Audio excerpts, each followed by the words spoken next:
Kalau pernah dia belajar dan dia baik dalam pengajian dia tu dan dia jaga agama dia selepas dia belajar, boleh jadikan dia mursyid. Tapi kalau dia pernah belajar, lepas tu tak jadi apa-apa, tak boleh jadi tu. Kalau dia belajar, lepas tu kita nampak dia jaga agama dia, tak kisahlah jual soya ke, sawah padi ke, tukang kasut ke, asalkan dia jaga agama dia, dia boleh lah jadi dia, kalau dia ada ijazah irsyad, dia mursyid lah. Kalau tak ada ijazah irsyad, jadi ulama besar pun tak mursyid. Khirqah ni ada dua jenis. Satu khirqah jadi murid, satu khirqah jadi khalifah. Sebab kadang-kadang murid pun keliru.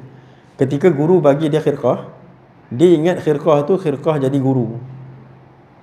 Itu khirqah jadi murid, bukan jadi guru. Kalau jadi guru, nama dia ijazatul irsyad nama dia. Ijazatul irsyad tu maksudnya jadi khalifah. Itu baru boleh jadi mursyid.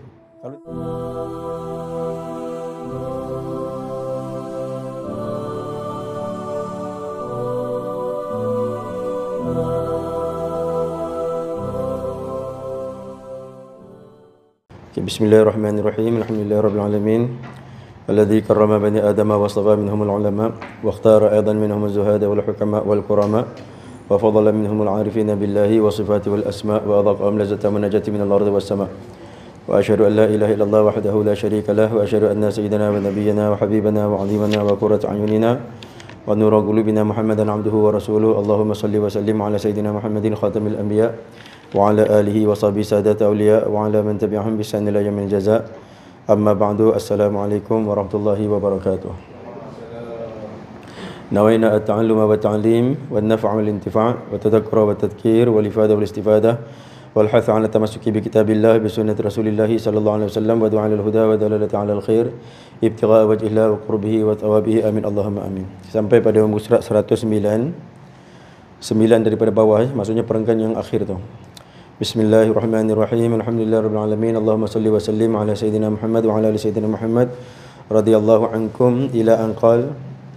Kepada orang yang memang suka membuat bakti dan kebaikan, maka hendaklah maksud hadis ini dijadikan cermin dan pegangan agar segala amal baktinya tidak sia-sia di kacamata pandangan Allah Subhanahu wa taala. Sebab dia tidak akan menerima dari amalan-amalan manusia melainkan yang ditujukan sepenuhnya kepadanya. Okey, hadis mana Hadis yang sebelum tadi, innamal a'malu binniyat wa innama likulli imri'in ma nawa, situ ya. Jadi dia kata siapa yang nak buat kebajikan, dia kena pakai hadis tu untuk cerminkan pegangan amalan dia. Macam kalau yang saya ngajar pagi tadi ada cerita pasal vacation. Pagi tadi ke semalam saya tak ingat, tapi ada cerita pasal vacation. Jadi vacation tu berada di antara dua bagi orang yang nak menjalani agama dia. Bila bila disuruh beragama, kita tak disuruh jadi bodoh ataupun jadi jumut. Kita beragama, lepas tu sampai anak-anak kita tak boleh pergi vacation apa semua, dia tak jadi gitu. Jadi dia kena ada keras dalam undang-undang rumah tangga, dan dia juga kena ada kelonggaran. Maksudnya kena ada lah vacation tu juga. Okey, cuma ketika dia pergi vacation tu, waktu dia nak pergi tu, niat asal dia ialah untuk agama. Tapi kadang-kadang ketika dalam perjalanan dia nak pergi vacation tu, kadang-kadang berubah daripada vacation tu jadi vacation yang vacation yang muaddibah. Safar yang muaddib, maksudnya dia jadi safar yang mengajar adab kepada anak-anak dia, tapi kesudahannya safar yang mendatangkan kelalaian je. Ini saya cakap ni pada pihak kelalaian sebab nak kaitkan dengan ilmu tasawuf ni lah. Sebab kalau dalam tasawuf ni dia tak perlu benda tu sampai ke peringkat haram. Dia tak perlu, salah tu tak perlu sampai kepada peringkat haram. Salah tu memada kalau sampai kepada peringkat lalai. Lalai tu dah kira salah dah. Tuan-tuan boleh rujuk pada kitab Minhajul Abidin, ataupun boleh rujuk pada kitab Ihya. Ihya ada sebut tentang, ataupun yang Jawi Sirrus Salikin, dia ada sebut tentang tempoh dia sebut apa? Al-kalam fi ma la ya'ni, lepas tu fudulul kalam. Kita ada al-kalam fi ma la ya'ni, maksudnya bercakap-cakap sahaja tentang apa-apa yang tak ada faedah. Itu pun dah cukup dikatakan salah di sisi agama kita daripada pihak tasawuf. Yang kedua adalah fudulul kalam. Fudulul kalam ni lagi jahat lah, lagi dahsyat. Belum lagi kalamun yudhikan nas, kalam yang memberi ketawa orang ramai, itu lagi jahat. Perkataannya ada 3 martabat. Bukan 3 martabat lah. Ini 3 martabat yang baru disebut awal. Sebenarnya ada 20 bencana dia 20. 3 yang pertama ialah al-kalam fi ma la ya'ni, cakap pada benda yang tak ada faedah. Yang kedua, fudulul kalam, cakap lebih. Yang ketiga ialah cakap untuk orang ketawa. Kita buat kelakar. Itu pun dah cukup mencelakakan. Tiga ni lah. Okey, jadi ketika dia nak pergi vacation tadi, dia kena luruskan. Sebab dia kata dekat sini, tiada Allah, dia kata amal baktinya tiada sia-sia. Dia kata mana tadi? Bukan. Dia kata Allah tidak menerima. Dia tidak akan menerima dari amalan-amalan manusia, melainkan yang ditujukan sepenuhnya kepadanya. Maksudnya amalan tu kita tujukan kepada Allah sepenuhnya, secara tuntas, habis semua. Jadi ini sebenarnya perkara yang hampir semua orang tolak tepi perkara ni. Hampir semua orang tolak tepi sebab pada mereka macam benda-benda halus-halus sangat, tak perlu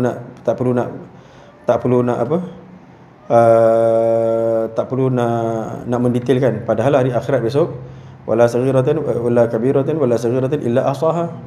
Allah kata besok, dekat akhirat besok, benda tu tak ada besar, tak ada kecil, semua Allah kira.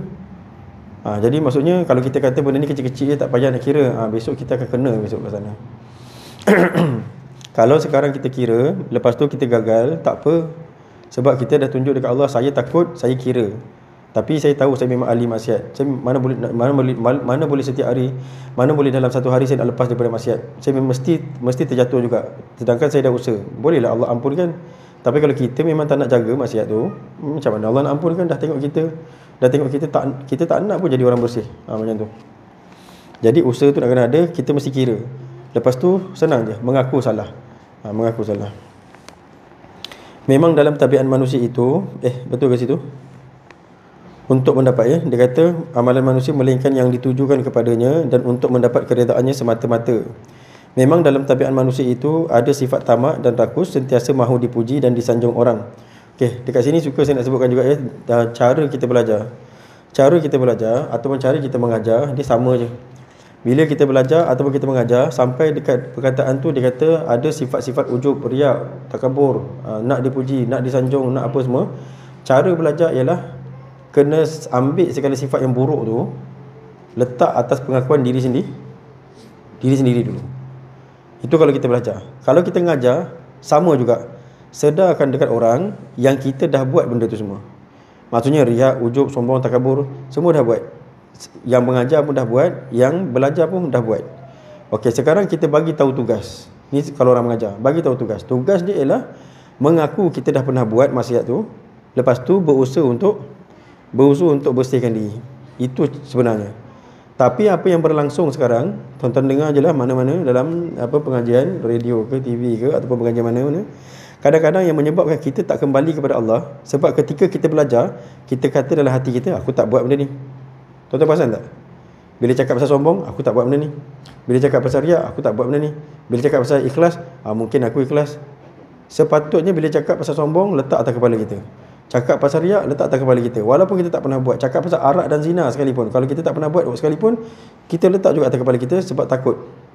Itu cara dalam agama kita. Bukannya bila cakap, kita tolak tepi, aku tak buat. Itu akan mewarisi keakuan. Ananiyah nama dia. Ananiyah ni lagi dosa besar. Sebab Ananiyah ni tarikat setan, tarikat iblis. Iblis cakap ana khairu minhu, ana khair, maksudnya aku baik, aku tak pernah buat benda tu semua. Jadi nak kena kenal lah, nak kena kenal tarik tu, dan nak kena kenal jalan belajar dengan jalan mengajar. Kalau kita nak mengajar, kita mesti nak orang bersih. Jadi cara macam mana nak bagi orang bersih? Bagi tahu tarikat dia. Tarikat dia ialah kenal maksiat, mengaku buat maksiat, lepas tu berusaha untuk lepas, usaha untuk lawan lah. Itu saja. Kalau sekadar cerita, kita bagi tahu je kenal maksiat, lepas tu kita tak nak ngaku, ketidakmahu mengakuan itu, tidak mahu mengaku tu maksiat. Dan kita pun tak sedar. Kesudahannya kita mati, besok kita bawa maksiat mengaku tu. Sebab itulah mengaku salah lebih baik daripada mengaku suci. Wala tuzakku anfusakum huwa a'lamu biman ittaqa. Allah kata fala tuzakku anfusakum. Jangan kau cuba bersihkan diri kau. Jangan kau cuba mengaku diri kau bersih. Huwa a'lamu biman ittaqa. Dia Allah yang lebih mengetahui siapa yang paling bertakwa. Sebab mungkin kita rasa kita dah bertakwa, kita dah ngaji 10 tahun, kita pakai serban pun dah besar bakul, kita pun dah beramal, sembahyang pun dah 100 rakaat. Jadi mungkin kita akan cakap kita bertakwa. Once kita mengaku kita bersih, kita sebenarnya maksiat yang terbesar.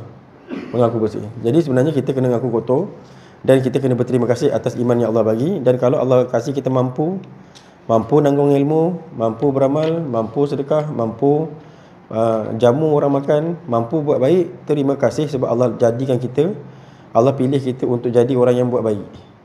Tapi belum tentu lagi dapat rahmat akhirat besok. Nak kena tahu tu. Kita dah baik dah kat dunia ni, dah baik dah jadi apa, dah belajar ilmu apa semua, dah sembahyang pun, surau pun selalu datang. Kita hidupkan syiar ni, syiar Allah ni, apa surau ni. Kita datang, walaupun kita kadang mungkin kita dah tak tahu apa nasihat dah kan. Tapi tak adalah serius. Kalau serius tak payah datang dah tuan-tuan. Kalau serius sakit tak payah datang surau dah. Pencen, kerja tak buat, gaji jalan. Kalau dah sakit tapi dengan syarat waktu sihat datang surau. Waktu sihat datang surau, waktu sakit tak datang surau, pahala datang surau dapat. Jadi kalau sakit yang serius tak payah datang surau, gembira-gembira jadi umat Nabi Muhammad. Sebab memang itu umat Nabi Muhammad ada apa bahagian yang ada pada umat Nabi Muhammad. Kalau dia dah biasa buat perkara tu, lepas tu dia terhalang daripada buat perkara tu, pahala dia buat tu dapat sentiasa walaupun dia dah tak buat dah. Maka senang tu kan. Tak tahulah. Kalau kita tak suka juga lagi Tuhan kita, tak tahu nak cakap macam mana. Ataupun kita tak nampak keberkatan duduk bawah Nabi kita pun tak tahulah. Sebabkan kita duduk bawah Nabi kita dapat banyak syafaat. Okey. Okey, jadi dia kata memang tabiat manusia, nampak? Memang tabiat manusia itu sifat tamak. Dia ada tamak kepada dunia. Bila dah ada dunia nak lagi, tak cukup dengan yang ada. Dan sentiasa mahu dipuji dan disanjung orang. Ni pada masalah pengaruh ya.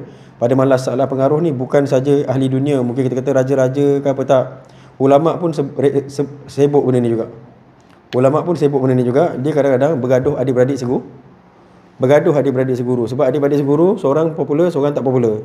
Yang tak popular ni nanti dengki dengan yang popular ni. Macam itulah cerita dia. Ataupun adik-beradik seguru ada 8 orang. Bukannya saling kenal-mengenal pun. Dia jumpa dekat Yaman je contoh. Dia tak tahu yang seorang ni mengaji kat Malaysia dah lama. Dia tak tahu. Lepas tu dekat Yaman katalah duduk setahun dua je. Lepas tu yang seorang ni dia dekat Yaman, dekat Malaysia tu boy dah 9 tahun dah. Dia pun keluar balik. Lepas 2 tahun dia pun keluar balik ngajar. Bila dah ngajar, dia ni pula yang naik. Yang lain ni tak apa nak naik.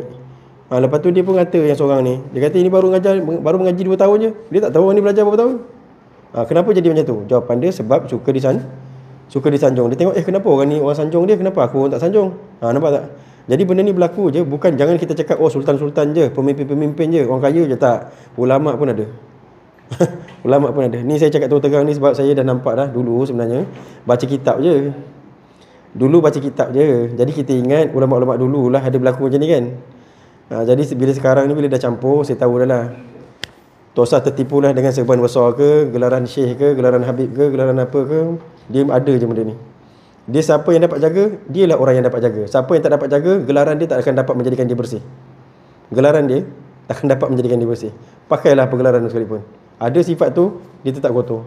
Itulah nak ceritanya. Dan saya cakap ni tuan-tuan, kalau tak tahulah, mungkin kalau tuan-tuan terkejut ke apa ke, tuan-tuan boleh tengok dekat Bidayatul Hidayah belakang sekali. Tuan-tuan tengok Imam Ghazali tak bagi berkawan dengan orang fikih, orang fiqah. Tak Ghazali berkawan. Agama kita sebenarnya yang tak bagi kawan tu bukan Imam Ghazali. Agama kita yang tak bagi berkawan dengan orang-orang yang bersibuk-sibuk dengan ilmu agama yang melalaikan. Ilmu agama ada melalaikan. Belajar fiqh yang banyak-banyak, yang banyak khilaf, itu semua melalaikan.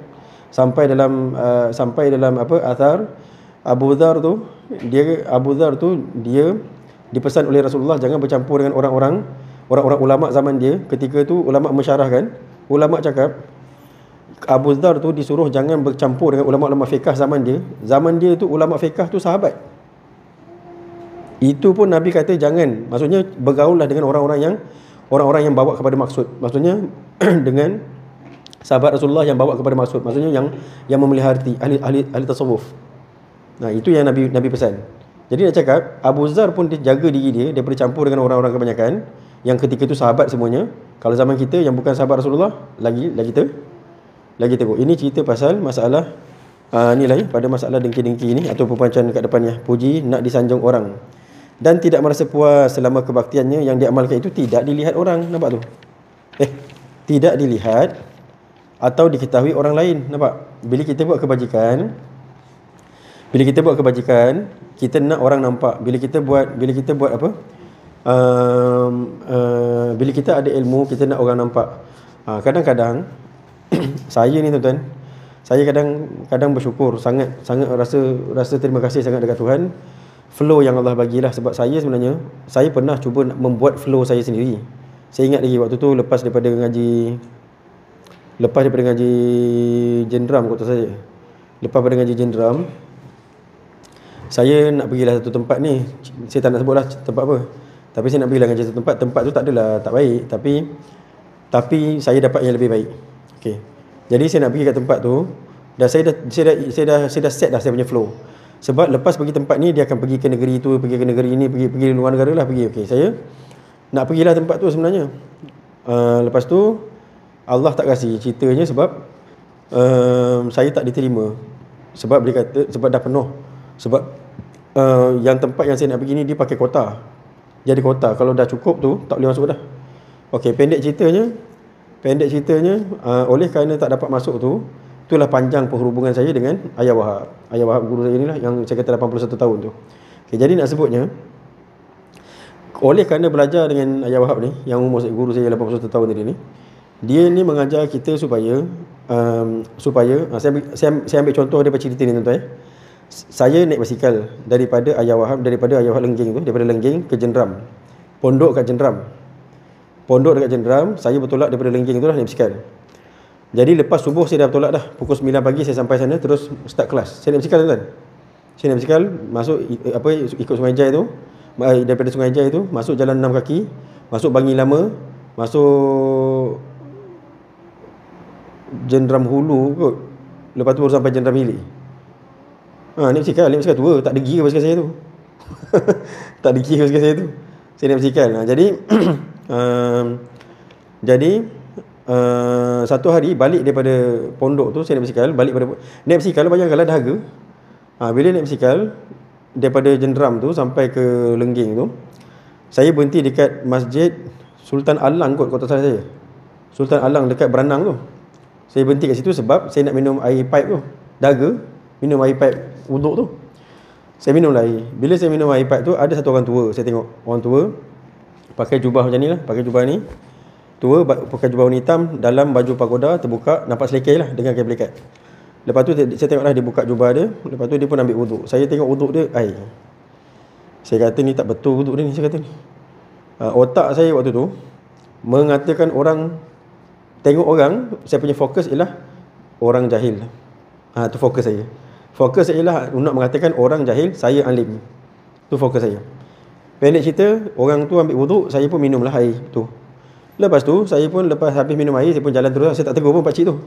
Saya pun berjalan terus sampai dekat Ayah Wahab. Ayah Wahab ketika tu dah nak zuhur. Waktu tu bukan, saya balik rumah dulu. Saya siap, saya pergi surau Ayah Wahab. Rumah kampung saya dekat sebelah tempat Ayah Wahab tu je. Okey, jadi saya pun pergilah zuhur, pergi jumpa Ayah Wahab. Bukan. Saya balik ke tempat Ayah Wahab tu. Saya siap dekat rumah, saya siap dekat bilik tu. Saya siap dekat bilik kat tempat Ayah Wahab tu. Lepas tu baru saya masuk. Sebab waktu tu saya ingat saya buat air. Saya masuk, lepas saya minum air, saya masuk jumpa Ayah Wahab. Ayah Wahab ketika tu dia tengah zikir, tengah tunggu zuhur. Dia duduk macam ni. Lepas tu dia pusing. Dia cakap kat saya, apa? Dia panggil saya apa? Dia kata ilmu ni, dia kata untuk dipakai, dia kata, bukan untuk menilai. Tuan-tuan faham tak apa yang terjadi sebenarnya? Dia tahu apa benda yang berlaku saya dekat masjid tadi. Saya waktu tu tak faham. Untuk dipakai, bukan untuk menilai. Maksudnya untuk kita pakai ilmu tu, bukan untuk menilai orang. Saya kata okey lah, okey. Saya kata okey. Jadi saya pun duduk zikir, tunggu zuhur. Tiba-tiba yang pakcik tadi tu sampai. Pakcik tadi tu murid Ayah Wahab. Pakcik tadi tu Khalifah Tuan Syekh Yahya, murid Ayah Wahab.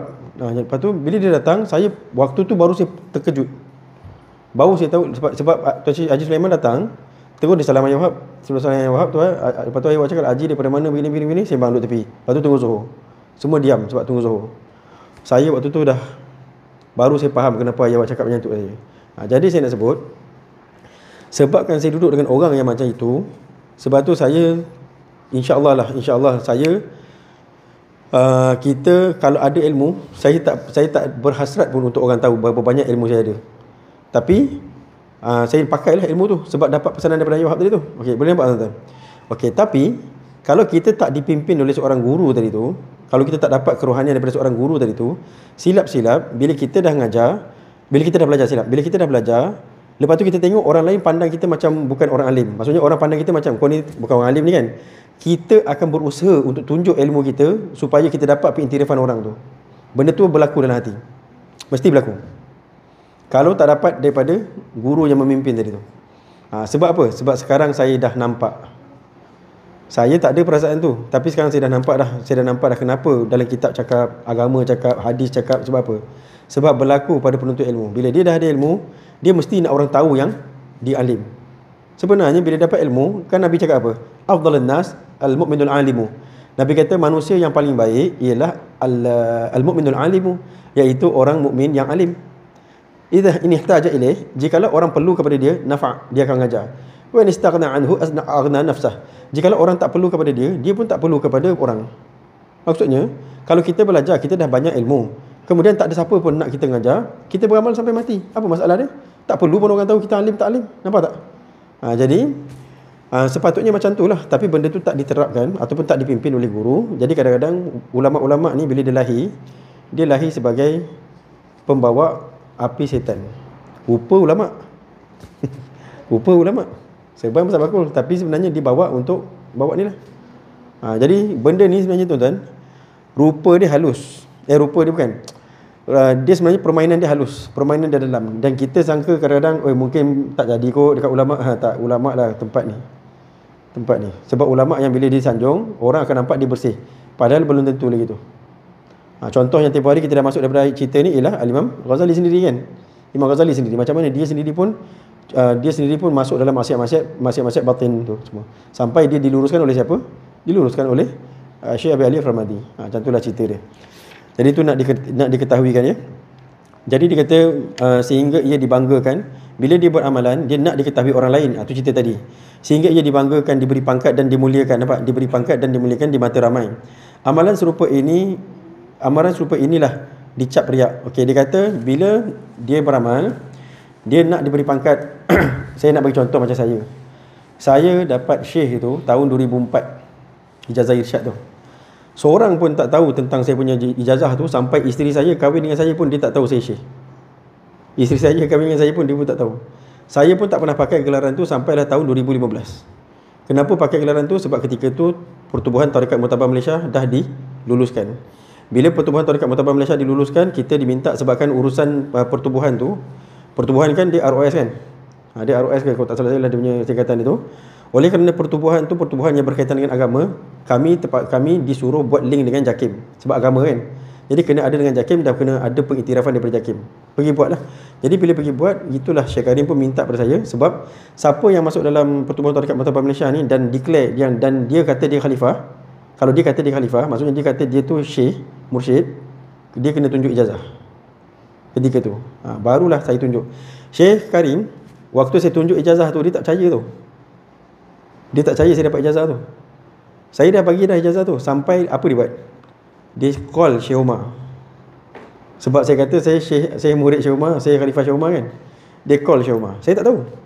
Dia call Syekh Umar, dia tanya Syekh Umar, betul ke saya ni khalifah, betul ke begini, betul berapa lama disuluk begini. Lepas tu Syekh Umar pun cakap lah. Lepas tu Syekh Umar panggil saya datang rumah. Syekh Umar panggil datang rumah, ajak minum semua. Lepas tu Syekh Umar cakap, Syekh Karim ingat Azizul ni main-main, dia kata. Dia kata Syekh Karim ingat Azizul ni main-main. Maksudnya dia ingat saya penipu lah. Dia ingat saya macam orang lain, menipu. Tu cerita dia. Jadi ketika itulah pakai. Jadi nak sebut, walaupun kita ada pangkat, kita tak perlu pun orang tahu. Isteri saya pun tak tahu. Tak perlu pun orang tahu sebab waktu tu belum ada keperluan. Tapi bila kita dah ngajar, bila kita dah ada murid, ketika itu kena pakai lah. Sebab orang nak kena tahu kita bawa apa. Kalau ada syekh tu baru orang tahu kita pakai bawa tarekat. Syekh ni ada macam-macam sebab. Syekh ni kalau syekh tarekat dia kena ada ijazatul irsyad dan dia kena habis semua mata pelajaran dan dia mesti dilantik oleh guru dia. Dia tak boleh jadi tanpa dilantikkan, tak boleh. Lepas tu kalau dia tak habis mata pelajaran pun sebenarnya tak boleh.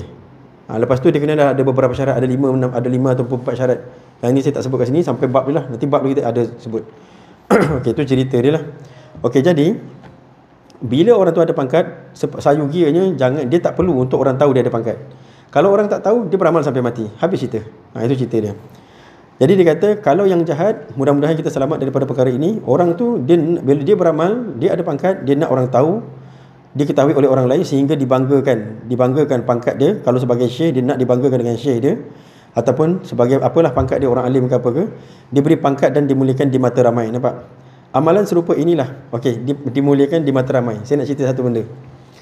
Saya ketika buat pembentangan tempoh hari dekat Kuala Selangor, ni walaupun saya dah pernah cerita, tapi saya nak cerita lagi supaya tuan-tuan nampak lah.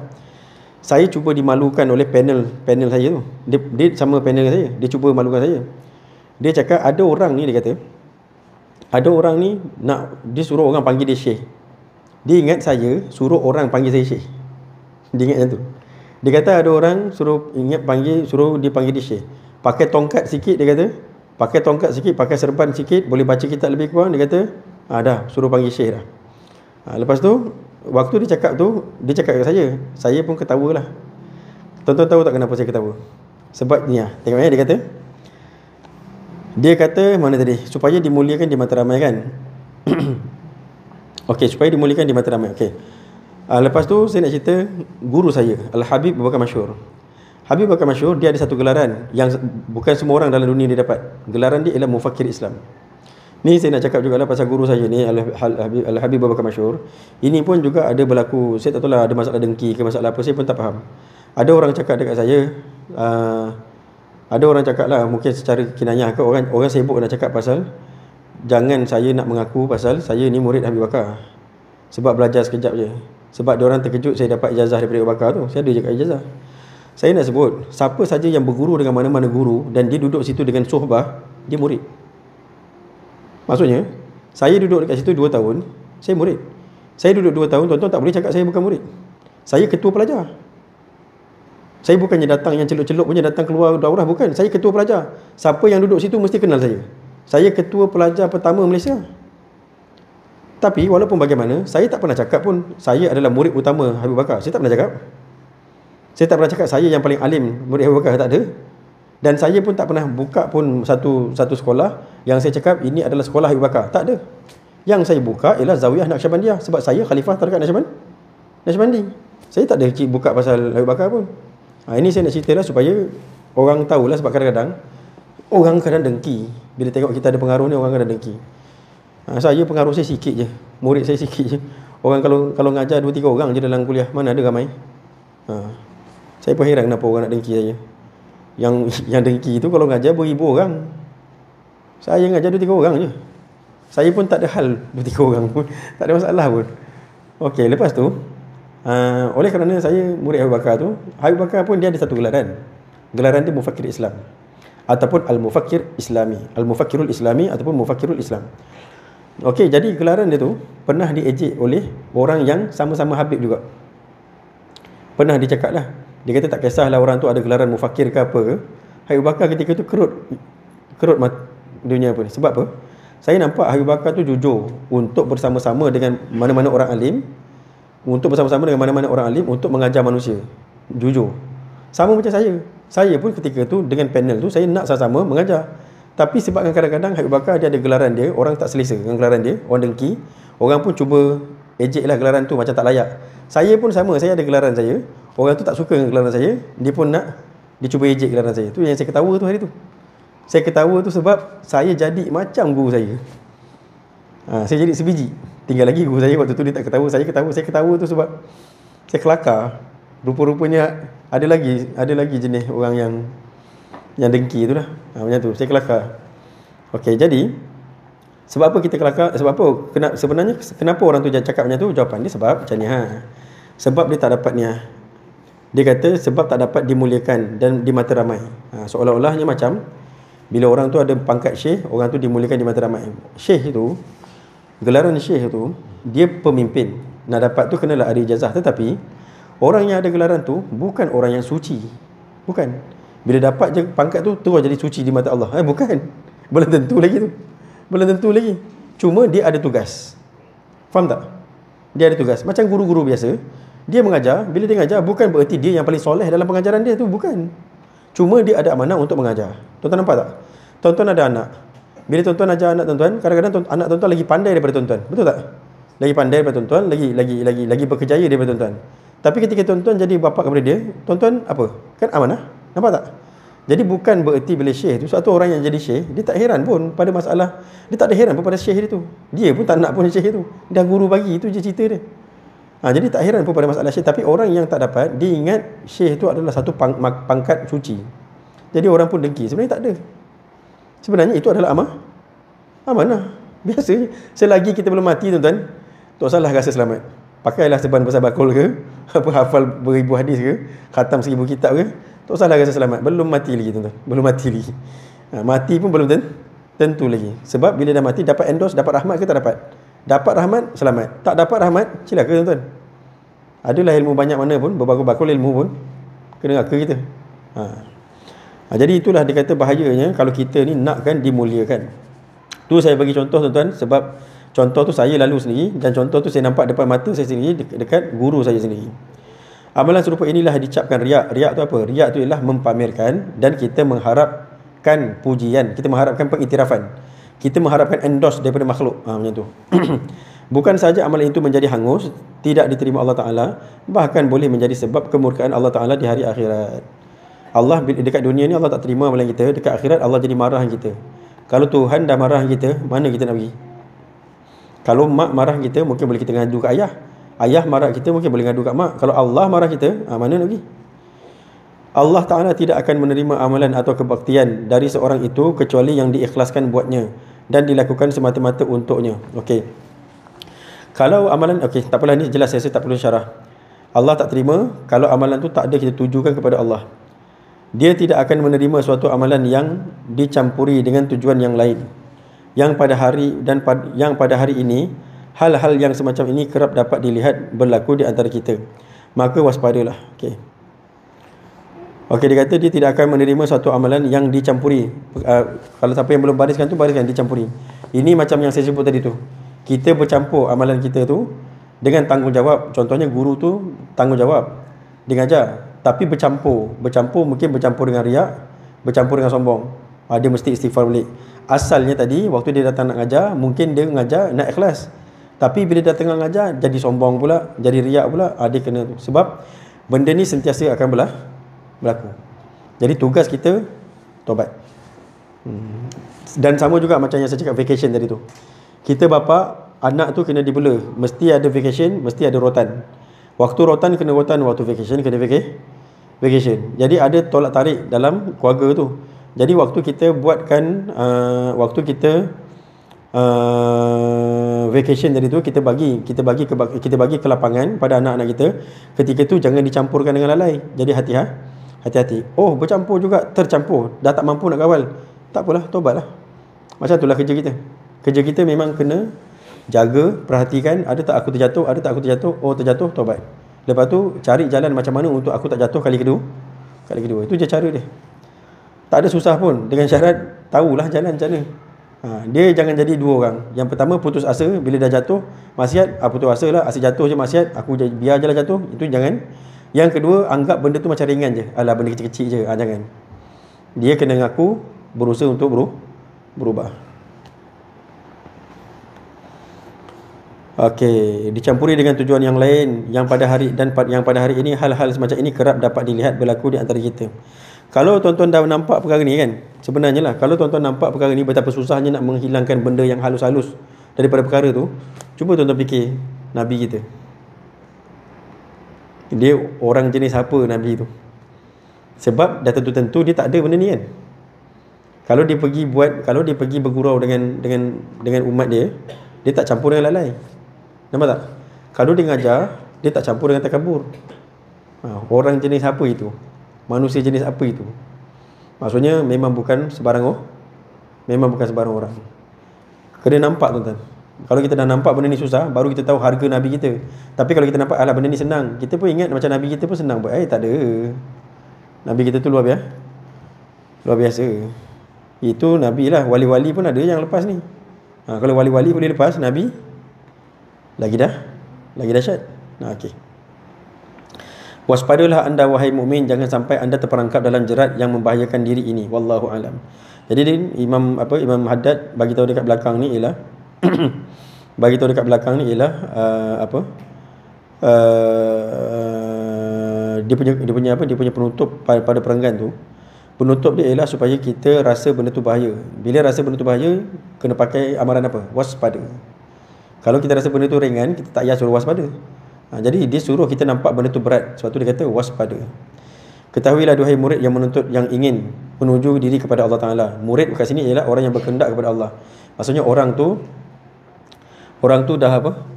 Orang tu dah, dia hati dia tu dah dapat tuning, dah dapat ketukan. Dia dah nak Tuhan dah.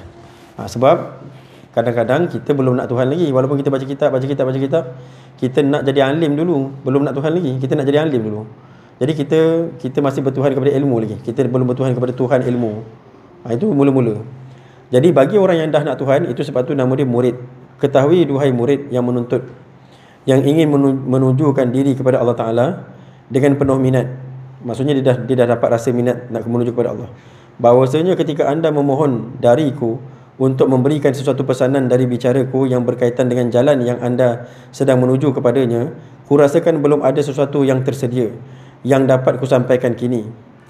Akan tetapi aku berpendapat adalah lebih baik jika engkau mencatat terlebih dahulu beberapa fasal yang ringkas tentang adab-adab, cara-cara bagaimana seorang murid menuju ke jalan Allah Ta'ala dengan memakai ibarat-ibarat yang mudah difahami ramai. Jadi dia kata, engkau murid, maksudnya Imam Haddad ni cakap dengan murid dia. Maksudnya murid dia yang dah nak menuju kepada Allah. Dia kata, engkau, siapa yang nak menuju kepada Allah ni, ketika engkau bertanya kepada aku belum ada dia punya silibus yang jelas nak cakap dengan kau. Jadi oleh kerana itu, kau ambillah catatan, aku bagi kau dia punya rangka, dia punya nama dia apa? Kronologi kronologi dia dulu. Ambil benda tu dulu, macam mana cara nak sampai. Jadi dia bagi tahu sedikit-sedikit. Imam Haddad ni, kitab dia tuan-tuan sebenarnya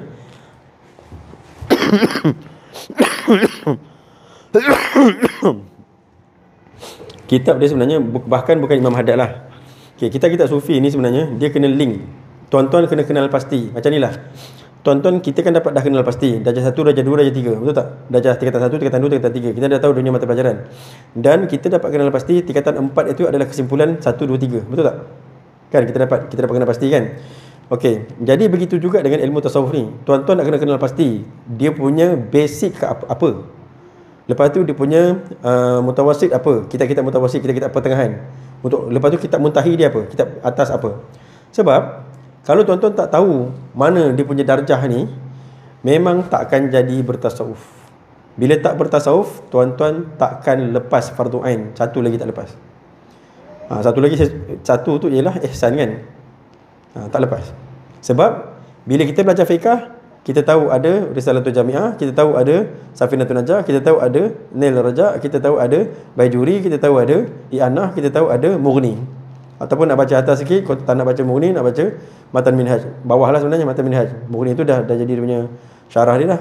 Jadi kita tahu tangga-tangga tu. Lepas tu bila masalah akidah, kita tahu kita nak baca kita nak baca kita nak baca Risalatul Tauhid. Lepas tu kita nak baca Sirajul Huda. Lepas tu kita nak baca katakan Zahratul Murid. Lepas tu kita nak baca Dusuki. Lepas tu kita nak baca Tufatul Murid. Kita nak baca macam tu. Kita tahu tangga-tangga dia. Tasawuf. Tasawuf ni dia bukan jenis baca. Dia bukan macam fiqh dengan akidah tadi. Dia jenis buat. Bila jenis buat, kena baca dulu. Sebab kalau tak boleh buat, kalau tak baca. Jadi dia ada dua tangga. Yang tadi ada satu je tangga kan. Belajar, dapatkan faham kan. Ni tasawuf dia ada dua tangga. Dia kena baca, lepas tu kena buat. Kita takkan boleh buat kalau tak ada mursyid. Jadi sekarang ni kita nak kena tahu dulu mana benda yang nak dia baca, dia punya tangga bawah dia. Baru dapat. Okey, sekarang saya nak sebut kitab kita ni, dia kena sambung dengan satu kitab Imam Haddad. Cuba saya lupa nama dia. Hikam kot tak salah saya. Dia bukan Hikam. Dia punya tajuk bawah tu dia kata sambungan tajuk dia panjang, tapi sambungan dia ialah fi masail sufiyah. Kitab tu ialah semua menjawab segala masalah-masalah kesufian. Jadi dalam kitab tu ada soalan yang dia kata kena rujuk kat sini. Dalam kitab tu bila orang tanya soalan, dia kata kena rujuk kitab Risalatul Murid. Sebab itulah kalau orang tak baca dua-dua kitab, jawapan dia tak dapat jawapan. Jadi oleh kerana itulah saya selalu cakap, kitab ni memang kena panjat. Kalau main satu je kitab sampai 8 tahun tuan-tuan tak khatam. Saya pernah jumpa lah, saya tak sebut kat surau mana. Surau tu, tapi yalah surau tuan-tuan pun sama saya sebab sebulan sekali je baca kan. Sebulan sekali, sebulan 2 kali. Saya pernah tanya satu surau tu, dia belajar hadis 40 je tuan-tuan, 8 tahun. Hadis 40 baca 8 tahun, apa ya Allah. Orang ni nak belajar ni nak panjat. Kita ni bukannya kita kita datang majlis untuk penuhkan masa, bukan. Kita nak belajar untuk kita naikkan kerohanian kita. Jadi takkan tuan-tuan 8 tahun tuan-tuan baca tu kitab tu je. Yang lagi bahaya, yang lagi saya sedih lah. Belajar Quran, belajar Iqra. Sama juga 20 tahun kot. 15 tahun, 18 tahun. Tak khatam Quran. Tuan-tuan buang umur tu. Buang umur. Sebab kita akidah nak kena belajar lagi. Fiqh nak belajar lagi. Lepas tu tasawuf. Tasawuf ni tuan-tuan ingat belajar setahun je. Tasawuf ni kena ada latihan dia. Tasawuf tu 20 tahun pun tak cukup. Sekarang 20 tahun tuan-tuan dah buang belajar Iqra. Itu tuan-tuan fikir. Tapi bukanlah kita kata jangan belajar Iqra. Bukan begitu. Tapi agak-agak lah bila kita nak belajar tu, kita kena tahu kita mesti habis belajar ni berapa tahun. Jangan buang umur. Banyak benda lagi kita nak buat. Banyak lagi ilmu fardu ain yang kita nak buat.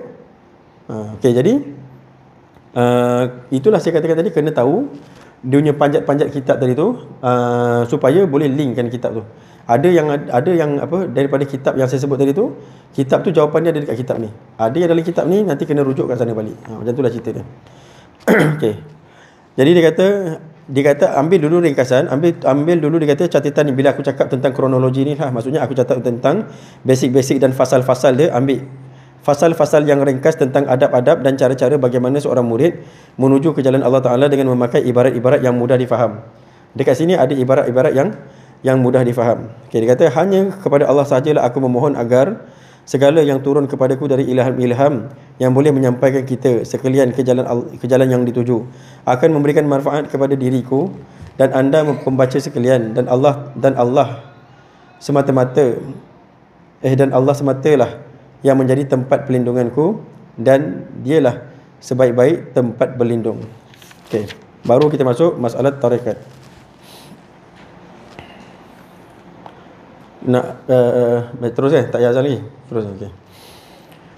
Masalah tarekat. Bila disebutkan akan tarekat tu. Okey, dia kata dorongan batin menuju ke jalan Allah. Sebelum kita masuk dalam tarekat ni, saya nak cerita sikit ya, sebab saya dapati istimewa zaman sekarang lah. Saya tengok dalam 5 tahun ni ataupun tahun ni lagi dahsyat lah sebenarnya. Tahun ni saya tak pastilah tuan-tuan ada tak yang dapat jemputan. Dapat tak? Ada lah. Dekat situ cerita tentang kepentingan tarekat. Ada sebut kat situ. Waktu Jais buat tu seminar, bukan seminar saya rasa. Saya pun tak tahu apa nama seminar lah kot namanya. Ada sehari tu je, sekejap tu je. Okey, dalam tu cerita tentang adalah cerita tentang tarekat. Jadi cuma adalah kap tu salah dibetulkan oleh Mufti Negeri Sembilan. Yang jadi yang jadi mursyid ni, dia kata yang jadi mursyid ni ialah orang yang mendapat kurnia daripada Allah Ta'ala.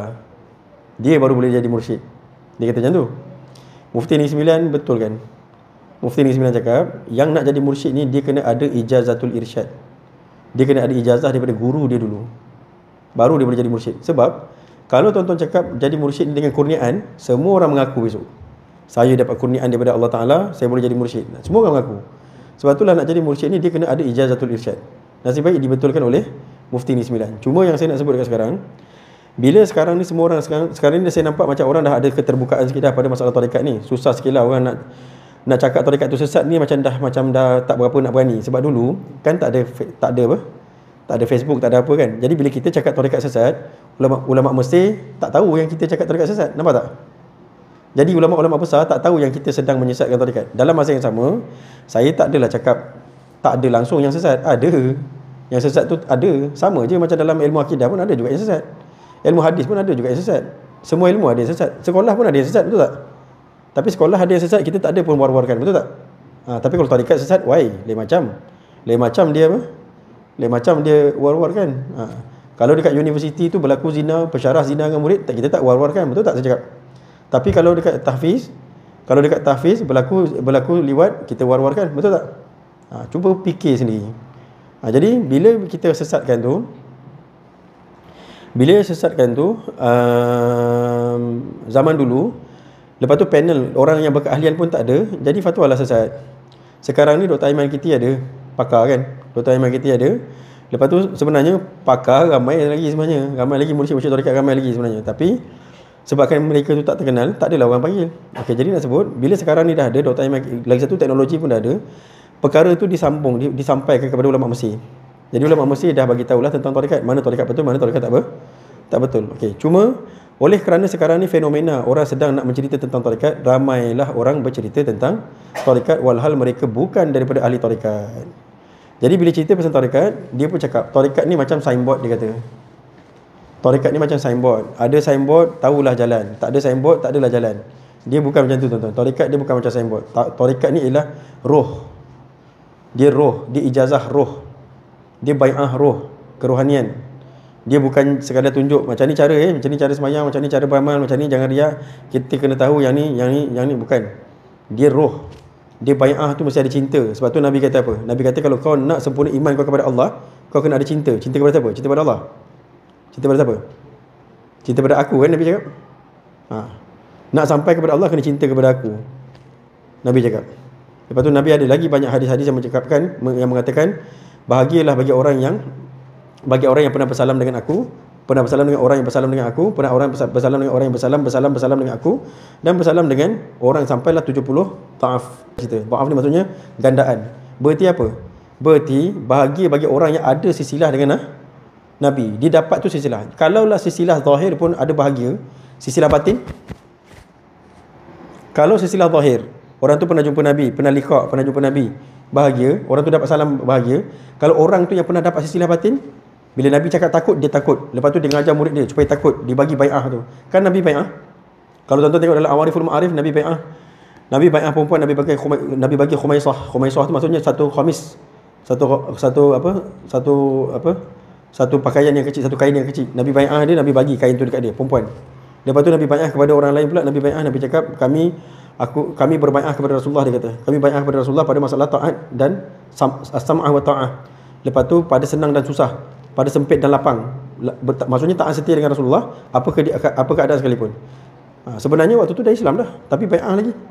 Jadi bai'ah tu menguatkan hati duduk dengan Rasulullah, cinta, kerohanian, takwa. Itulah yang dibawa oleh orang sufi. Itu cerita dia. Jadi tarekat tu ialah orang yang diizinkan untuk memberikan bai'ah tu. Itu yang masalah tarekat ni.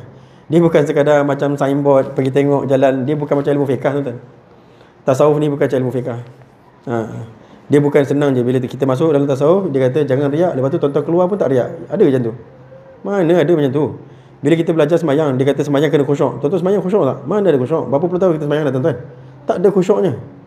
Jadi nak cakap tasawuf tu susah. Dalam pada susah, ada guru pun tak tentu jadi. Kalau tak ada guru lagi tak jadi. Okey, lepas tu kalau ada orang kata tak payah berguru. Tak payah berguru kalau kita boleh sendiri, kalau kita boleh buat sendiri. Okey, persoalan kita, Nabi ada guru tak? Nabi pun ada guru, macam mana kita nak cakap kita tak perlu ada guru? Cuma kenalah carilah orang yang betul. Lepas tu kalau nak cari pula, kena cukup syarat yang saya cakap tadi itulah, kena cukup syarat. Satu lagi, bila kita nak cakap pasal tarekat, jangan cakap ikut sedap mulut. Kalau tuan-tuan nak cakap pasal fiqh, kan tuan-tuan kena ikut kitab kan?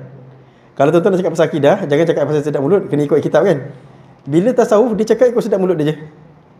Kalau tuan-tuan nak cakap pasal tasawuf, buka kitab Awariful Ma'arif, buka kitab Minhajul Abidin. Minhajul Abidin tu kena betul-betul baca. Sebab kalau orang yang bukan ahli tarik, dia baca memang tawar lah jadi Minhajul Abidin tu.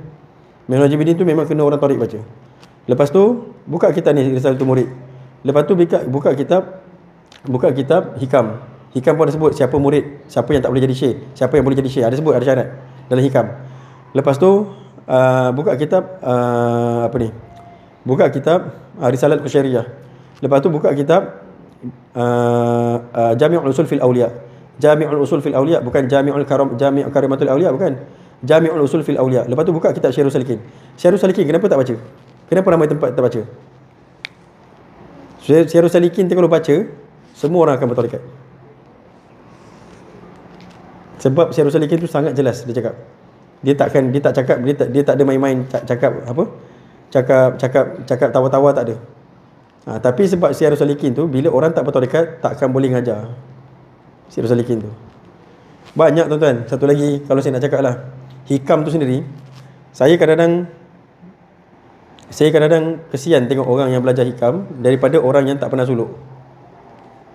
Sebab ni kalau siapa yang masuk dalam tarekat betul-betul, dia ada mata pelajaran kan. Dia ada 36 mata pelajaran ataupun 20 muraqabah. 20 muraqabah tu jadilah 36 mata pelajaran. Ni saya cerita sikit tuan-tuan sebab saya tak nak saya lintas benda ni, walaupun tuan-tuan mungkin ada yang dah bertarekat ataupun mungkin yang langsung tak tahu pasal tarekat. Tapi saya kena cerita juga sebab saya pun tak tahu kesihatan saya ni sampai bila. Saya pun tak tahu. Itu yang pertama. Yang kedua, pada saya tak nak buang masa saya. Saya dah bercakap tapi saya tinggalkan ilmu tu. Jadi satu saya cakap juga. Okey. Dalam mata pelajaran tu tuan-tuan, kita ada zikir, saya sebut sekali lagi, zikir khafi. Lepas ada zikir khafi, kita ada wukuf qalbi. Ini contohlah zikir khafi. Lepas tu sebenarnya ada ismul zat. Bukan.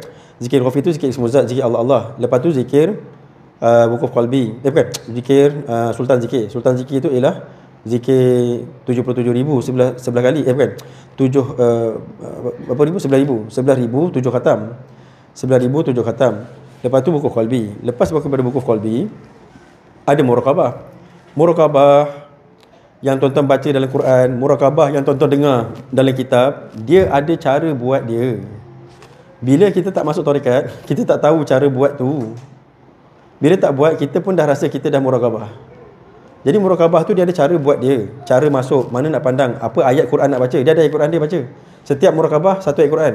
Kadang-kadang satu muraqabah ada 3 ayat Quran ataupun 2 ayat Quran. Tapi kebanyakannya satu muraqabah satu ayat Quran. Jadi apa ayat Quran nak baca? Lepas muraqabah, baru kita sampai satu mata pelajaran, nama dia makam jamak. Makam jamak tu tuan-tuan, makam jamak tu, siapa yang tak masuk suluk, dia tak akan faham makam jamak tu.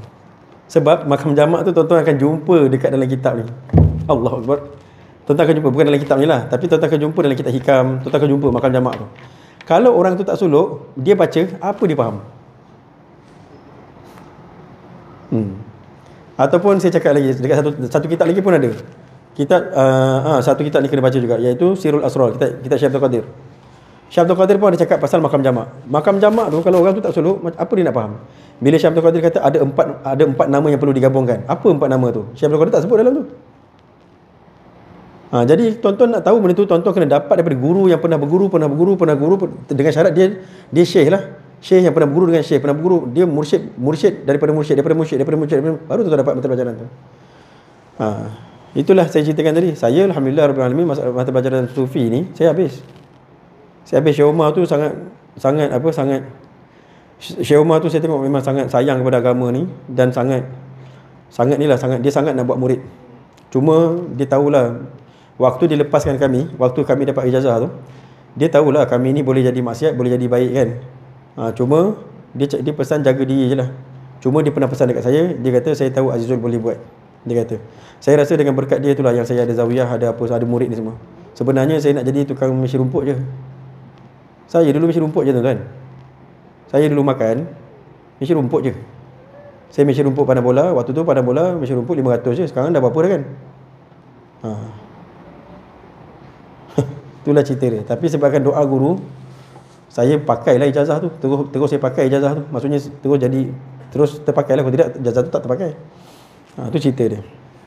Okey, jadi maksud tarekat dekat sini yang disebut dekat kitab ni, maksud tarekat tu ialah saya bagi tuan-tuan tarekat secara istilahi terus. Maksudnya secara istilah di sisi ahli sufi. Tarekat tu dia mesti ada guru mursyid. Dan guru mursyid tu dia bukan guru yang bila sekadar, bukan tuan-tuan ambil daripada ta'rif umum. Ta'rif umum ni kita kata bila tengok guru tu kita ingat kepada Allah. Itu ta'rif umum. Dia ta'rif istilah dia ialah dzauqun sarih, ilmun sahih, apa lagi? Basiratun nafidah. Lepas tu apa? Himmatul aliyah, halatul mardiyah. Dia kena ada 5 syarat ni. Yang pertama ilmu sahih. Saya cerita 5 dulu, lepas tu saya nak kembali kepada yang pertama. Yang pertama ilmu sahih. Bukan, yang pertama zauqun sarih. Saya nak cerita yang kedua sekejap lagi. Zauqun sarih ni maksudnya zauq yang sangat nyata. Bila tuan-tuan tengok je orang tu dia memang ada tanda dia benar dalam agama. Dia bukan, bila tuan-tuan dengar cakap dia tu memang membawa kita kepada agama. Bukan orang yang goreng-goreng punya, bukan. Bukan orang yang goreng-goreng ataupun dia jadi syekh, dia nak banyak pengaruh, bukan. Yang kedua, ilmu sahih. Ilmu sahih ni yang panjang cerita ni, saya tinggalkan dulu. Ilmu sahih ni maksudnya ilmu dia benar, ilmu dia sangat sah. Lepas tu basiratun nafidah, mata dia kasyaf. Ini mursyid. Mata dia kasyaf. Dia boleh tahu orang tu nak kepada agama ke, orang tu main-main je. Sebab tu menjadi mursyid ni bukan semua murid dia boleh terima. Sebab ada murid yang nak masuk dalam tarekat, dia nak main je sebenarnya. Jadi kalau orang yang nak main-main dulu, biasanya kita buat apa? Kita bagi khirkat tabarruk. Khirkat tabarruk ni maksudnya ijazah yang tabarruk je dulu. Tapi kalau murid yang betul-betul nak masuk, itu maknanya khirkat iradah. Kita bagi khirkatul iradah. Maksudnya kita bagi ijazah bai'ah betul lah. Okey. Lepas tu himmatul aliyah, guru tu tadi hemah dia kena tinggi. Hemah tinggi ni maksudnya dia mesti nak jadikan orang. Dia bukan datang surau buat persembahan, bukan. Dia bukan yang memimpin orang sebab dia nak pengaruh, bukan. Dia hemah aliyah, dia memang nak jadikan orang. Sebab tu dia bagi murid macam mana apa yang dia dapat. Dia nak murid tu ilmu dia mesti sama macam dia. Ataupun murid tu akan jadi lebih. Okey, kemudian yang ketiga, yang paling akhir, halatul mardiyah, dia mesti mampu untuk menjaga warak dia. Dia mesti hal dia ialah hal yang diredai. Tak ada jatuh-jatuh dalam apa? Tak ada jatuh-jatuh dalam buat dosa besar ke ataupun, melainkan kalau dia menyamar, ni cerita lain. Jadi tuan-tuan nak kena tahu, ada juga ulama-ulama mursyid-mursyid yang menyamar. Contoh Abu Yazid Al-Bustami. Dia kan pergi Laga Ayam. Syekh Abu Yazid Al-Bustami tu, dia pergi Laga Ayam, pergi tempat orang berjudi. Jadi kalau orang salah faham, nanti orang ingat, ni apa ni syekh pergi judi main Laga Ayam. Syekh itu dia ada urusan dekat situ. Dia ada urusan dekat situ. Okey, jadi ini semua perkara. Okey, yang saya nak sebut ialah ilmu sahih. Yang kedua tadi tu, ilmu sahih tu bila dalam tarekat yang ditanyakan mursyid tadi tu, mursyid tu yang pertama ilmu sahih mesti ilmu fardu ain dia ada semua, dan dia mampu untuk menyelesaikan ilmu fardu ain kepada murid-murid dia. Tu yang pertama. Kemudian yang kedua, ilmu sahih dekat sini maksud dia ialah dia sendiri mesti alim, yang kemudian dia tu mesti ada ilmu yang di-endorse daripada guru dia. Jadi maksudnya kalau dia nak jadi syekh, dia perlu ada ijazah irsyad, baru boleh jadi mursyid. Tak ada ijazah irsyad, tak boleh jadi mursyid. Ini yang orang tak sebut, saya tengok. Sebab apa tak sebut? Sebab tak banyak baca kitab. Dia kena banyak baca. Kalau banyak baca kitab baru sampai. Kalau baca Jami'ul Usul fil Awliya, dekat situ ada sebut dah macam mana asal-asal, macam mana rukun-rukun lah nak apa pembentukan jadi wali ni, macam mana asal-asal pembentukan jadi wali ni, macam mana syarat-syarat guru-guru mursyid tu, siapa mereka, ada dah disebut itu. Jadi kena bacalah, kena ada guru lah yang ajar, baru tahu. Kalau tidak, nanti tuan-tuan pun, kalau tidak masyarakat besok dia nak cari guru mursyid, lepas tu dia cari je siapa-siapa yang dia nampak macam okey, orang tu tak ada ijazah irsyad pun, dia pun ambil. Lepas tu besok dia jadi khalifah. Bila dia jadi khalifah, siapa yang bagi khalifah tu? Nampak tak? Benda ni berlaku banyak tuan-tuan. Ni saya nak singgung sekali lagi ni, pakai masa sikit lah sebab betul-betul bab ni. Saya pergi tempoh hari, saya pergi Jabatan Agama Negeri Sembilan. Dah lama dah lah, waktu nak daftar tempoh hari, nak daftar tu, lepas tu tahun lepas Jabatan Negeri Sembilan panggil saya lagi sebab alamat saya tu rapat sangat dengan Syekh Abi Talib, alamat saya punya zawiyah yang nak daftar tu lah. Jadi Jabatan Agama Negeri Sembilan suruh saya tukar alamat. Saya pun tukar alamat, hantar ke Sungai Jai. Alamat. Lepas tu waktu nak hantar pertukaran alamat tu, waktu dapat surat untuk pertukaran alamat tu, saya tanya Ustaz Saiful, kata saya nama dia Ustaz Saiful yang bertugas untuk masalah mengiktiraf tarekat sesat ni. Saya tanyalah tentang seorang syekh. Saya tanya Ustaz Saiful tu, orang ni syekh ke tidak, saya kata je. Kan, sebab bila kita tanya murid-murid dia, tak tahu sanad dia. Tak tahu. Jadi Ustaz Saiful cakap, kita tak tahu lagi lah, kita ada kekeliruan sikit kat situ. Macam ada keraguan sikit sebab jadi dekat situ nampak macam ada benda yang something. Macam ada benda something kat situ. Jadi itulah saya nak cakap, kadang-kadang bila kita murid masyarakat lah masalah. Masyarakat bila dia nak berguru, dia carilah guru-guru yang dia nampak macam wibawa, tapi guru-guru tu tak cukup syarat. Nampak tak? Kesian dekat masyarakat lah. Kesian dekat masyarakat. Sebab itulah yang baru-baru ni pertemuan yang imam-imam ke saya yang Jabatan Agama Negeri Sembilan ada sarankan dekat Selangor, supaya kita kena mengiktiraf tarekat-tarekat yang benar, supaya terpadam tarekat yang tak benar. Sebab nanti kalau tidak, dia orang yang conquer besok. Jadi kena iktiraf yang benar supaya orang pergi dekat yang benar ni, yang tak benar tu dia akan terpadam sendiri. Okey. Cuma satu lagi juga saya nak sebutkan, kita ni Selangor Darul Ihsan tuan-tuan. Negeri tarekat, jangan tak perasan. Selangor Darul Ihsan. Nah, kita bukan Darul Islam ke Darul Iman ke apa. Kita Darul Ihsan. Ihsan tu tarekat. Patutnya Selangor ni lebih kuat lagi tarekat dia. Sebenarnya mufti zaman dulu ada seorang mufti, orang Jabatan Negeri Sembilan ada sembang saya tempoh hari cerita pasal tu. Okey, jadi itulah saya katakan tadi bahayanya, sebab pada masalah mursyid ni, kalau kita tak baca kitab yang saya cakap tadi kan, kita tak baca dia punya ranking tangga-tangga dia tu, kita akan tertipu dengan orang-orang yang mendakwa diri dia sebagai syekh. Patut dia pun bawa orang. Macam itulah cerita dia. Kalau benda yang dia bawa tu baik, tak ada masalah. Cuma masalah sanad tu dia.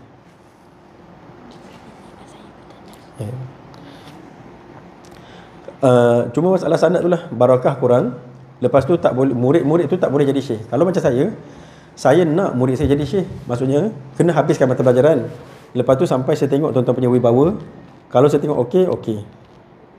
Kalau saya tengok okey, maksudnya jadilah. Sebab saya lebih suka ramai yang mengajar, bawa orang takut.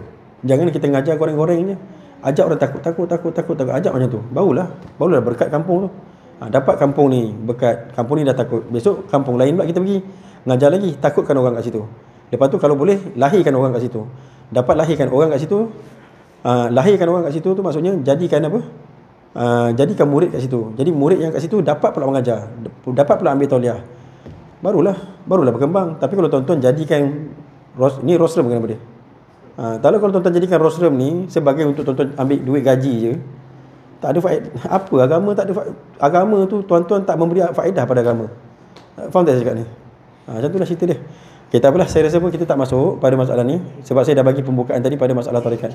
Jadi kesimpulan yang saya nak sebut ialah tadi sebelum kita masuk yang bab tarekat ni, pembukaan ni, ialah dia bagi tahu tentang apakah kebiasaan tabiat manusia. Manusia ni biasanya memang dia nak jahat. Maksudnya dia nak riak, dia nak apa. Dan saya dah bagi tahu tugas dia apa. Tugas dia kita kena mengaku kita jahat. Kita kena mengaku kita jahat, tak kisahlah kita syekh ke, kita guru ke, kita murid ke, kita siapa pun kita, pangkat besar ke, hafal Quran ke, hafal hadis ke, banyak beragama kita ke, kita kena mengaku kita ahli maksiat. Kena mengaku. Lepas mengaku baru kita usaha untuk jangan masuk dalam maksiat. Yang ketiga, doa. Okey, habis dah kat situ. Ini pada masalah yang perenggan yang tadi tu. Okey. Kemudian Imam Haddad cakap, dia kata yang aku akan cerita dekat kamu ni ialah flow dia kata. Dia kata flow dia ataupun fasal-fasal dia yang basic, yang asas, fasal-fasal yang ringkas dia kata, yang ringkas, yang asas untuk mengetahui untuk mengetahui macam mana cara orang tu bila dia nak Allah. Bila dia hati dia dah nak Allah, apa dia nak kena buat? Apa benda yang dia kena lalu? Okay, yang ketiga baru kita masuk pembukaan masalah tarekat. Jadi masalah tarekat ni tadi saya dah sebut, jangan ambil istilah yang secara umum. Sebab bila istilah yang secara umum, masyarakat akan keliru, tak tahu yang mana satu. Sama macam ni lah, bila orang tanya, bila orang cakap pegang perempuan batal wuduk ke tak batal wuduk, tuan-tuan cakap apa kat dia? Tuan-tuan cakap dekat dia ikut Quran dan Sunnah. Apa jawapan dia? Kalau tuan-tuan pakai ikut Quran dan Sunnah, boleh hadis tu difahami tak batal, boleh hadis tu difahami batal. Jadi sekarang masyarakat keliru ke dapat jawapan? Keliru. Jadi bila orang tanya pegang isteri batal ke tak batal, jawab terus batal. Habis cerita. Nampak? Bagi jawapan yang dah putus. Boleh nampak? Jadi begitu juga dengan mursyid. Bila orang cakap mursyid tu apa? Jangan jawab mursyid tu ialah orang yang dapat diikuti, orang yang bagi penunjuk, tak jelas. Bagi tahu mursyid tu apa syarat dia. Dia mesti ada ijazah irsyad. Dia mesti ada begini, dia mesti ada begini, dia mesti ada begini. Barulah betul. Nampak? Satu saya sebutkan kat sini supaya jangan apa? Bukan janganlah, supaya kita tidak tersalah. Lepas tu kalau kita pula jadi mursyid, jangan rasa suci. Itu je saya nak sebutlah. Jangan rasa suci. Kita hanya menjalankan tugas. Kalau Allah nak hina kita, silap-silap murid jadi suci, kita masuk neraka. Sebab apa? Sebab ada hadis kan? Ada hadis yang cakap ulama masuk neraka. Ulama tu walaupun bukan semua ulama mursyid, tapi ulama antara contoh lah. Dia jadi guru, dia ngajar orang. Orang tu takut kepada Allah, dia nak dunia. Dah terbalik dah. Itu kalau kena kita celaka tuan-tuan. Na'udzubillah lah, kita minta supaya Allah selamatkanlah. Tu. Amin Allahumma amin. Okey. Okay, ada soalan nak kongsi? Cikgu buat? Tak ada. Dikatakan Syekhul Islam atau Hujatul Islam. Macam mursyid. Bukan, belum. Okey. Jadi persoalan dia, Imam Ghazali Hujatul Islam, adakah dia mursyid? Tak. Tak. Dia dalam zaman ada ulama paling tinggi, nama dia Mujaddid. Mujaddid belum tentu kutub. Kita, sebab itulah Allah bagi kita ni supaya kita jangan sombong. Kita ada orang yang tinggi daripada sudut zahir, ada orang yang tinggi di sudut batin. Orang yang tinggi daripada ilmu zahir, nama dia Mujaddid, ataupun dia jadi imam dalam mazhab kan. Orang yang tinggi daripada sudut rohani, nama dia wali kutub. Wali kutub tak semestinya dia pegang mazhab. Wali kutub tak semestinya dia pegang mazhab. Walaupun Imam Syafi'i itu pernah menjadi wali kutub, pernah diriwayatkan oleh ulama sufi, dia pernah menjadi wali kutub sebelum dia mati. Pernah jadi wali kutub. Cuma nak sebut, orang yang jadi wali kutub, dia orang yang jadi ulama nombor satu dunia, belum tentu wali. Sebab Imam Ghazali Hujatul Islam belum wali lagi. Dia jadi selepas bila? Selepas dia duduk dengan Syekh Abi Ali Farmadi. Syekh Abi Ali Farmadi tu guru dia. Imam Ghazali kan nombor satu. Syekh Abi Ali Farmadi tukang kasut, tuan-tuan. Tukang kasut tu mursyid, ulama tu bukan mursyid. Nampak tak? Nampak tak beza tu?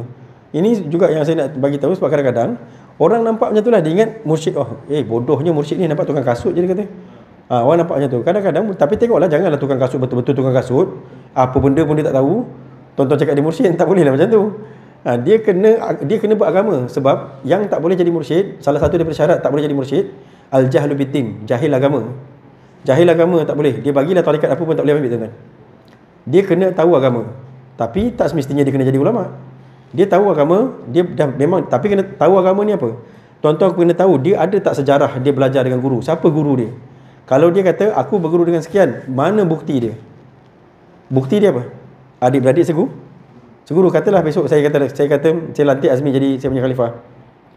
Azmi katalah dia sampai dia pergi ke negeri, katalah dia ni banjir, katalah negara kita ni banjir, kena bencana, Azmi pun terdampar dekat Indon pula. Terdampar dekat Indonesia. Jadi dia pun dah berumah tangga sana, tinggal sana. Lepas tu sebabkan dia ada ijazah irsyad, dia jadi syekh. Dia jadi syekh kat sana. Jadi macam mana orang dekat sana nak tahu dia syekh? Mesti orang tanya dia kata dia mengaku, saya punya Syekh Azizul. Jadi bila orang kata Syekh Azizul, orang perlu datang sini, jumpa siapa murid-murid saya, tanya betul tak Azmi ni khalifah. Nampak tak? Jadi kalau jadi guru mursyid tadi tu, dia perlu orang agama. Jadi kalau kita nak tahu betul ke tak dia orang agama, dia ada tak basic dia belajar? Pernah tak dalam hidup dia tu dia pergi belajar dengan ulama? Kalau pernah dia belajar dan dia baik dalam pengajian dia tu dan dia jaga agama dia selepas dia belajar, boleh jadikan dia mursyid. Tapi kalau dia pernah belajar, lepas tu tak jadi apa-apa, tak boleh jadi tu. Kalau dia belajar, lepas tu kita nampak dia jaga agama dia, tak kisahlah jual soya ke, sawah padi ke, tukang kasut ke, asalkan dia jaga agama dia, dia boleh lah jadi. Kalau dia ada ijazah irsyad, dia mursyid lah. Kalau tak ada ijazah irsyad, jadi ulama besar pun tak mursyid. Nanti insya-Allah tengoklah bulan depan, nanti kita masuk pula khirqah ni ada dua jenis. Satu khirqah jadi murid, satu khirqah jadi khalifah. Sebab kadang-kadang murid pun keliru. Ketika guru bagi dia khirqah, dia ingat khirqah tu khirqah jadi guru. Itu khirqah jadi murid, bukan jadi guru. Kalau jadi guru, nama dia ijazatul irsyad, nama dia. Ijazatul irsyad tu maksudnya jadi khalifah. Itu baru boleh jadi mursyid. Kalau tidak, tak boleh. Macam itulah cerita dia. Kalau guru mati, barulah ada perbincangan. Tapi kalau jalan yang nak selamat, guru mati ada perbincangan kalau orang tu habis mata pelajaran lah. Kalau tak ada, kalau tidak, dia perlu berguru dekat tempat lain untuk dapatkan ijazah irsyad daripada guru lain.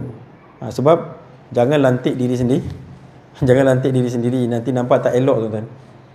Dah lah lantik diri sendiri, lepas tu nak jadi orang nombor satu. Saya je nombor satu. Tak elok nampak. Pergi tempat lain, dapatkan endorse, baru jadi. Macam itulah. Contoh macam ni lah. Kita tak dapat PhD, katalah kita ngaji Mesir tak dapat PhD. Tapi kita nak dapat PhD, sana ketat sangat kan. Jadi kita pun datang sini universiti, kita pun ambil PhD sini. Jadi kita ada PhD dengan endorsement, tapi walaupun endorsement lain. Jangan buat PhD endorse tak ada. Endorse tak ada, lepas tu cakap saya doktor. Itu kan nampak macam malu. Jadi tak dapat sana, ambil lah kat sini. Macam tu cara dia. Cuma satu je lah, takut-takut guru yang kedua kita ambil tu, guru tu tak berapa padu. Tu je lah. Kadang-kadang kita, yang menyebabkan kita tak nak pindah guru tu sebab guru kita tu dah ni kan, dia dah cukup, dia dah cukup. Tu yang kadang-kadang murid tu tak nak pindah guru. Okey, habislah kat situ. Cukuplah satu soalan. Kan ada satu lagi soalan? Kalau satu lagi. Okey, satu lagi. Dalam ceramah biasa yang kita dengar lah, okey. masalah penjelasan tu tak sampai situ. Kita Mujadid, kita level-level tasawuf yang paling basic tu. Okey. Saya tak tahu dia amal tadi. Tapi memang macam tak susah sangat lah perkataan tu nak keluar daripada. Saya faham. Sebab saya sendiri pun mengalami. Okey, soalan dia ialah kenapa kita dapati dekat penceramah yang umum perkara ni tak keluar. Jawapan dia sebab yang pertama, waktu kita belajar dulu, saya minta maaf cakap tuan-tuan ya. Waktu kita belajar dulu, kita bukan nak agama tu, kita nak kerja. Bila kita nak kerja, kita pun asal dapat kerja kan kita dah okey dah, betul tak? Tapi kalau kita nak beramal, macam saya kan. Saya sebenarnya kan dulu sekolah, saya kan matrik, saya kan science stream. Lepas tu bila masuk matrik, saya rasa kosong tu dalam hidup saya. Sebab saya rasa aku orang Islam tapi Tuhan aku pun aku tak kenal. Nampak tak? Lepas tu bila saya pergi jendram, saya dengar mengaji pondok apa semua, saya dengar ini syarah lain kan. Lepas tu bila syarah lain, saya dapat fiqah dulu. Saya sebenarnya yang menangkap saya ialah fiqah. Fiqah tu seronok belajar. Fiqah tu baru tahu mana betul mana tak betul. Musafir macam mana kan. Okey, bila dah dapat fiqah, lepas tu masuk akidah. Bila masuk akidah, saya pun tengok susahnya. Ada ta'alluq, ada apa semua kan. Susah. Lepas tu ada ta'rif, ada apa semua. Susah. Lepas tu saya pun fikir, aku ni nak alim fiqah ke nak alim akidah? Ke boleh tak aku buang-buang? Ni zaman dulu lah cerita fikir. Waktu tu tak tahu lagi benda tu semua wajib. Bukan tak tahu, tak apa nak sedar. Okey, lepas tu saya pun fikir, saya kata baik aku ambil fiqah ni mana yang untuk aku selesai, sah, batal. Lepas tu aku mesti kenal Tuhan aku lebih. Jadi saya ke akidah.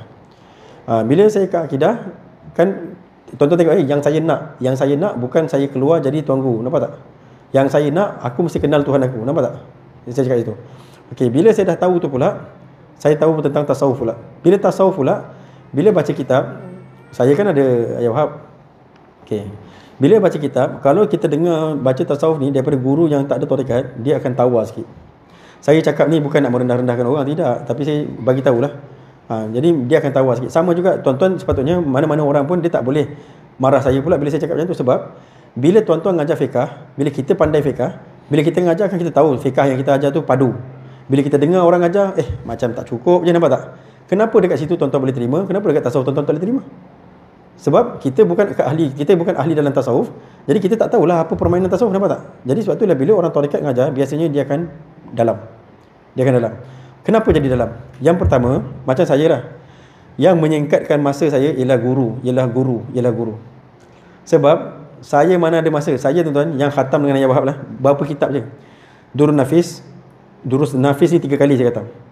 Sebab dia nipis. Durus Nafis saya khatam. Durus Tamin sekali. Hidayatul Salikin sekali. Syarul Salikin sekali. Hidayatul Salikin dengan Syarul Salikin ni baca murur. Baca tak ada syarah. Sebab saya nak ayat Wahab dengar. Ayat Wahab pun dengar waktu tu macam letih je nak dengar. Dia kata, cukuplah Poh, dia kata. Cukuplah, berhenti. Lepas tu besok baca lagi. Ayat Wahab memang kadang-kadang dia tak apa nak dengar sangat, tapi saya nak juga baca dan dia boleh terima saya. Jadi nak sebut 4 kitab dia. Okey, yang saya nak sebut sebenarnya benda yang saya dapat bukan daripada kitab tu.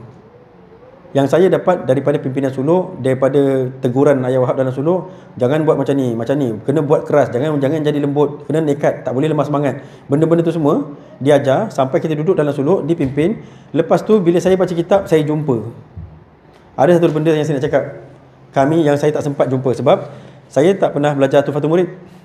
Tuhfatul Murid mana ada orang ajar, cuma orang akan bagilah. Ulama' akan cakap lah waktu kita belajar, ulama' akan cakap kitab ni rujuk sini. Jadi baca Tuhfatul Murid sampai habis, mana ada, tak ada. Okey, jadi saya dapatkan 5 bahagian iman tu dekat Syekh Omar. Kalau tuan-tuan belajar akidah Usuluddin yang peringkat bawah, tuan-tuan tak akan jumpa 5 peringkat iman ni, tuan-tuan tak akan jumpa. Tuan-tuan akan jumpa lebih kurang 5 ke 6, 6 ada 6 peringkat iman, tuan-tuan tak akan jumpa. Tuan-tuan akan jumpa 4 je, iaitu ilmu yakin, ilmu yakin, ainul yakin, tiga je. Empat. Ilmu yakin, ainul yakin, hakul yakin, kamalul yakin. Dua lagi? Mana pergi dua lagi? Sebenarnya kalau di sisi sufi ada lagi dua.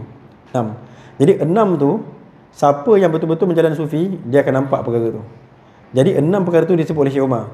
Saya berguru dengan Syekh Umar selama 19 tahun, sampai Syekh Umar meninggal. Syekh Umar dah meninggal, baru saya jumpa dalam kitab. Jadi saya nak sebut, guru tu penting. Sebab guru tu kadang-kadang dia dah berguru. Sebab itulah pendek masa. Guru dia dulu dah belajar. Jadi dia cakap. Benda tu dalam kitab. Jadi kita, sebabkan kita tak jumpa kitab tu, tapi sebabkan berguru, potong singkat masa. Jadi bila kita tu kehendak kita apa? Bila kehendak kita nak jadi hamba Allah, jadi saya carilah. Jadi bila dalam sufi, bila saya rasa saya tak ada itu, saya tak ada ini, saya carilah sampai saya dapat. Bila saya dapat, sebab itulah saya tahu. Tapi kalau kita, yang saya cakap macam tadi, kalau kita belajar, kita tak ada niat untuk menjadi hamba Allah, tak ada rasa malu, aku jadi hamba Allah tapi aku tak kenal Allah, kita tak akan jumpalah benda tu. Bila tak jumpa, sebab itulah bila kita syarah, tak sempurna. Tak sempurna. Itulah cerita dia. Saya sebenarnya benda ni, saya pun tak minat nak cakap. Sebab pada saya, kebanyakan orang awam, dia kan tak suka nak berserius dalam agama. Betul tak? Tak suka. Jadi sebab tu saya pun tak nak ajar. Tapi saya akan cakap benda ni semua dekat murid-murid saya. Sebab tu saya baca kitab laju, tuan-tuan. Khatam itu, khatam ini, khatam itu. Memanglah kadang-kadang ada yang lupa-lupa murid-murid. Tapi kenapa saya baca khatam? Supaya tuan-tuan tu jadi orang belajar. Maksudnya, tuan-tuan dah tahu dah kitab ni cakap apa. Nanti tuan-tuan boleh link. Sekarang murid-murid saya dah boleh link dah. Sebab khatam saya rasa dah dekat 20 kitab dah khatam. Sebabnya baca sampai khatam. Lepas tu ada guru yang bawa lah. Tu dia. Tu cerita dia. Jadi jawapan dia sebab apa? Jawapan dia sebab kurang pendedahan. Bukan, jawapan dia sebenarnya kurang tulus, kurang lurus. Niat tu kurang lurus. Bila kurang lurus, kita pun kurang hemah. Bila kurang hemah, tak dapat pendedahan. Yang keempat, pendedahan daripada guru yang benar tu tak dapat. Satu lagi, mursyid ni memang sikit lah. Sebenarnya mursyid ni kadang, bukan sikit, mursyid tu banyak. Tapi nak jumpa yang cukup tu, maksudnya cukup zahir batin tu macam payah sikit, macam susah sikit. Susah. Okey. Akhir sekali, saya diwasiatkan oleh Syekh Umar. Syekh Umar cakap kat saya, Azizul, dia kata jangan berhenti ngaji, dia kata. Sebab kawan-kawan saya banyak yang berhenti ngaji pondok, lepas tu berhenti. Syekh Umar cakap kat saya, Azizul jangan berhenti ngaji. Sebab dia kata Azizul dah khalifah, dia kata. Jadi tasawuf ni bawa ilmu zahir pun bawa, dia kata. Jadi macam Tuan Syekh Yahya. Sebab Tuan Syekh Yahya, dia mursyid tarekat dan dia pun tuanku pondok. Dia pun baca kitab, dia pun boleh baca kitab, ajar nahwu, ajar saraf semua. Lepas tu dia pun mursyid tarekat. Jadi Syekh Umar suruh saya jadi macam tu lah. Itu sebabnya saya tak berhenti pondok. Saya ngaji pondok dan saya jadi dapat buat apa yang Syekh Umar buat. Saya ngajar dia orang nahwu saraf walaupun bergantung kepada kesihatan saya. Tapi saya ngajar ilmu alat apa semua. Tarekat saya ajar. Saya ajar semualah. Untuk tuan-tuan carilah guru tuan-tuan yang ada dekat-dekat dengan tuan-tuan. Cari jumpa. Sebab talabus syekh wajibun ala kulli murid walau kana min akabirin ulama. Menuntut seorang syekh mursyid itu wajib bagi setiap murid walaupun si murid itu adalah sebesar-besar ulama. Walaupun syekh dia ialah tukang kasut, dia kena cari syekh. Dengan cara carilah syekh yang benar, yang mursyid yang benar. Cari yang benar. Wallahu subhanahu wa ta'ala alam. Saya minta maaf akhirnya terlepas juga jam 9. Okay, bismillahirrahmanirrahim. Fafahamna Sulaimana wa kullan atayna hukma wa ilma wa sakharna ma'a Dawud al-jibala subhana wa ta'ala kunna fa'ilin. Ya Hayyun ya Qayyum ya Rabb Musa wa Harun ya Rabb Ibrahim ya Rabb Muhammadin sallallahu alaihi wasallam. Akrimna ya Allah bil fahmi wa razaqna al-ilma wal hikmata wal aqla bi rahmatika ya akramal akramin ya arhamar rahimin. Mudah-mudahan ya Allah berkat majlis kita adakan ini diampunkan dosa semua orang yang hadir, mudahkan segala urusan, ditunaikan segala hajat, diberi berkat kepada orang yang hadir, diberi berkat kepada yang tidak hadir, diberi berkat kepada ini surau, diberi berkat kepada isi ini surau, dan diberi berkat kepada seluruh orang yang terlibat jiran dan qaryah kepada ini surau, dan diberi berkat juga kepada Syekh Abdul Wahab An-Naimin, diluaskan akan kuburnya dan diberikan luas keampunan kepadanya. Diberi berkat juga kepada Syekh Mas'un Al-Makki, diluaskan akan kuburnya dan diberikan luas keampunan kepadanya. Diberi berkat juga kepada Syekh Omar As-Saifi, diluaskan akan kuburnya dan diberikan luas keampunan kepadanya. Diberi berkat juga kepada Al-Habib Abu Bakar Masyhur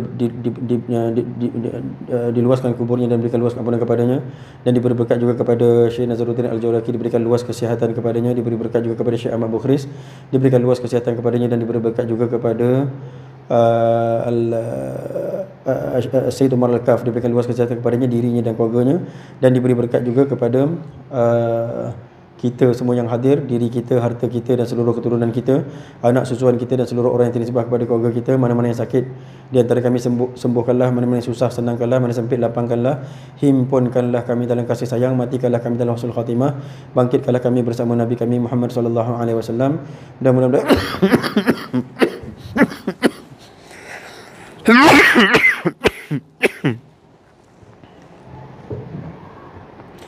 dan mudah-mudahan kita semua dihimpunkan dalam syurga, dan mudah-mudahan kita semua dihimpunkan dalam syurga, dan mudah-mudahan kita semua dihimpunkan dalam syurga.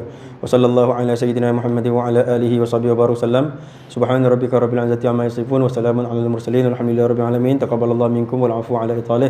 Saya mohon maaf atas keterlanjuran waktu. Assalamualaikum warahmatullahi